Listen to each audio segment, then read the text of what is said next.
कार्तिक महात्म 30वां अध्याय। बोलिए कार्तिक के ठाकुर की जय, तुलसी मैया की जय। कथा सुनने से पहले हमें गणेश जी महाराज जी का ध्यान करते हुए उनका जयकारा लगाना चाहिए और उनकी कथा का श्रवण करना चाहिए।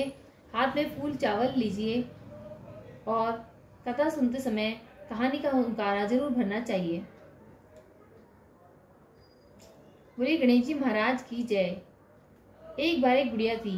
वह मिट्टी के गणेश जी की पूजा किया करती थी। रोज बनाती थी तो रोज गल जाते थे। एक दिन गुड़िया ने देखा कि सेठ का मकान बन रहा है। वह मिस्त्री के पास गई और बोली, भैया मेरे पत्थर का गणेश गढ़ दो। मिस्त्री बोला कि जब तक हम तुम्हारा पत्थर का गणेश गढ़ेंगे जब तक पूरी दीवार छीन लेंगे। गुड़िया बोली कि राम करे तुम्हारी दीवार टेढ़ी हो जाए। ऐसा कहकर बुढ़िया चली गई।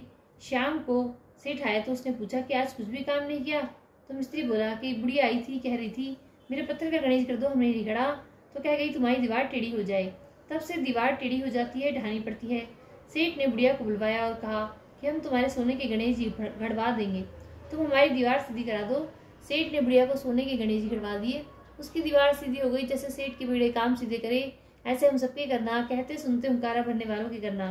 बोलिए गणेश जी महाराज की जय। कार्तिक महात्म 30वां अध्याय। भगवान श्री कृष्ण कहते हैं, प्रिय यह कथा सुनकर राजा पृथु के मन में बड़ा आश्चर्य हुआ। उन्होंने भक्ति पूर्वक देवर्षि नारद का पूजन करने के पश्चात उन्हें विदा किया। इसलिए माघ स्नान, कार्तिक स्नान तथा एकादशी के ये तीनों व्रत मुझे अत्यंत प्रिय हैं। वनस्पतियों में तुलसी, महीनों में कार्तिक, तिथियों में एकादशी तथा पुण्य क्षेत्रों में द्वारकापुरी मुझे विशेष प्रिय है। जो अपनी इंद्रियों को संयम में रखकर इन सबका सेवन करता है वह मुझे बहुत ही प्रिय होता है। यज्ञ आदि के द्वारा कोई भी मेरा ऐसा प्रिय नहीं हो सकता जैसा कि पूर्वोक्त चारों के सेवन से होता है। सत्यभामा बोली कि नाथ, आपने मुझे जो कथा सुनाई है वह बड़े ही आश्चर्य में डालने वाली है, क्योंकि कलह दूसरे के दिए हुए पुण्य से ही मुक्ति पा गई। इस कार्तिक मास का ऐसा ही प्रभाव है, किंतु बिना किया हुआ पुण्य मनुष्य किस मार्ग से पा सकता है। भगवान श्री कृष्ण ने कहा कि प्रिय, सत्य युग में, त्रेता में और द्वापर में देश, ग्राम और कुल भी मनुष्य के किए हुए पुण्य और पाप के भागी होते हैं, परंतु कलयुग में केवल कर्ता को ही पुण्य और पाप का फल भोगना पड़ता है। पढ़ाने से, यज्ञ कराने से अथवा एक पंक्ति में बैठकर भोजन करने से मनुष्य दूसरों के पुण्य और पाप का चौथाई भाग परोक्ष रूप से पा लेता है।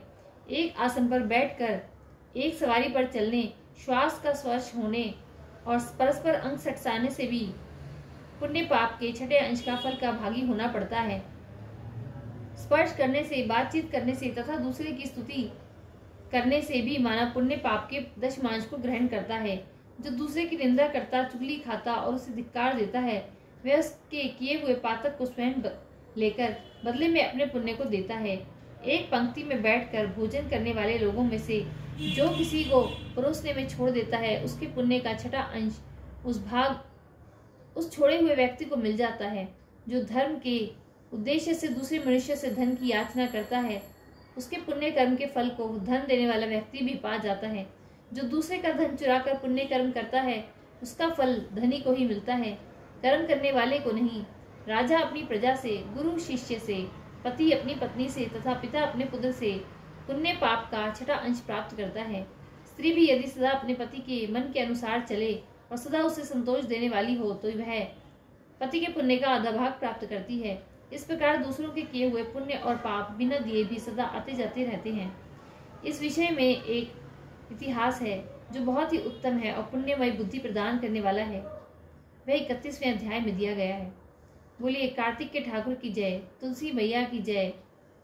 30वां अध्याय संपूर्ण।